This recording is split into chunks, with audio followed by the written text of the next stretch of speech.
जय श्री राम दोस्तों। पूरे भारत भर में रामलला के मंदिर का बहुत उत्साह है। लोग खुशियां मना रहे हैं। लोगों को इंतजार है कि कब 22 जनवरी आए और हम रामलला के दर्शन कर पाएं। सुनहरा पल केवल हमारे देश के लोग नहीं बल्कि पूरे ब्रह्मांड के देवी देवता भी देखेंगे। ऐसा मैं नहीं कहता, ये शास्त्र कहते हैं। मंदिर परिषद के पुजारियों ने कहा है जब रामलला की प्राण प्रतिष्ठा होगी तब उनकी आंखें पट्टी से बांधी जाएंगी। ये प्राण प्रतिष्ठा के बाद ही उनकी पट्टी खोली जाएगी आंखों से और सबसे पहले उन्हें आईना दिखाया जाएगा ताकि वो अपना चेहरा देख पाएं। दोस्तों, शास्त्र कहते हैं जब भी कोई हवन किया जाता है और मंत्रों का जाप किया जाता है तब देवी देवता बहुत प्रसन्न होते हैं, यहाँ तक कि भगवान भी। तभी तो अयोध्या में 25,000 से भी ज़्यादा हवन कुंड बनाए गए हैं, यहाँ मंत्रों का जाप होगा और भगवान राम का भी नाम लिया जाएगा, सभी देवी देवताओं का भी। आपने बचपन में रामायण तो देखी ही होगी या दादा नानी से सुनी होगी। उसमें बताया गया है कि जब प्रभु राम सीता की खोज में निकले हुए थे तब शाम के समय महादेव और पार्वती जी भ्रमण कर रहे थे। तब महादेव जी ने श्री राम जी को प्रणाम किया था। माता पार्वती जी देखकर बहुत अचंभित होगी कि महादेव तो पूरे ब्रह्मांड के रचयिता हैं, वह स्वयं भगवान में वे श्री राम को प्रणाम क्यों कर रहे हैं। तभी माता पार्वती महादेव के कहने पर श्री राम जी की परीक्षा लेने आती हैं माता सीता बनकर। पर प्रभु पहचान जाते हैं श्री राम जी कि माता पार्वती ही माता सीता बनकर आई थी।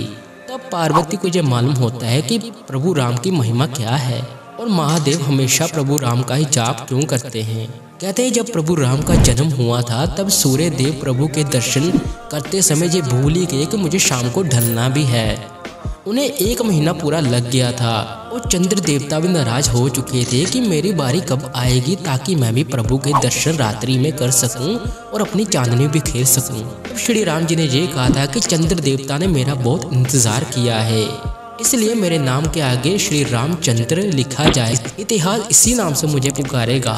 इसी से मिलती जुलती शास्त्रों में कहा गया है कि जब भगवान विष्णु ने रावण का अहंकार तोड़ने के लिए, क्योंकि उसका पाप बहुत बढ़ चुका था, वो स्वयं राम के रूप में धरती लोक में आ रहे थे, तब ब्रह्मा जी ने पूरी रचना कर दी थी कि प्रभु कैसे रहेंगे और क्या क्या लीलाएं करेंगे। और ब्रह्मा जी द्वारा ही नक्षत्रों का मेलजोल हुआ था, तब प्रभु राम ने जन्म लिया था।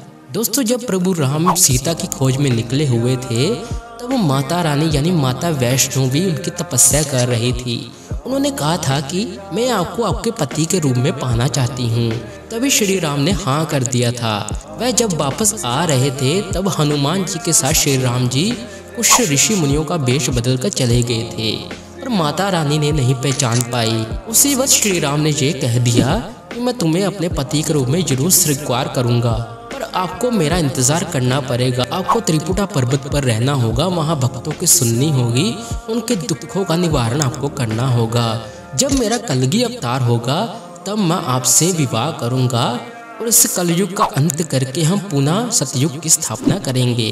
शास्त्रों में तो ये भी कहा गया है जब प्रभु राम का जन्म हुआ था तब देवी देवताओं ने स्वयं उनके ऊपर फूल बरसाए थे। इसलिए शास्त्रों के मुताबिक जब प्रभु राम की मूर्ति की प्राण प्रतिष्ठा की जाएगी तब सब देवी देवता उपस्थित होंगे। दोस्तों, महादेव, माता रानी, ब्रह्मा जी, विष्णु जी और सभी देवताएं भी मुझे लगता है उस दिन ये फूल बरसाएंगे।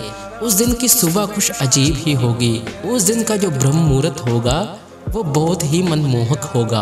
आइए हम भी रामलला के इस प्राण प्रतिष्ठा समारोह की खुशियां मनाएं, घर घर में दीप जलाएं और दीपावली मनाएं और किसी को उस दिन भूखा ना सोने दें। हर जरूरतमंद की मदद करें और राम राम जरूर बोलें। जय श्री राम।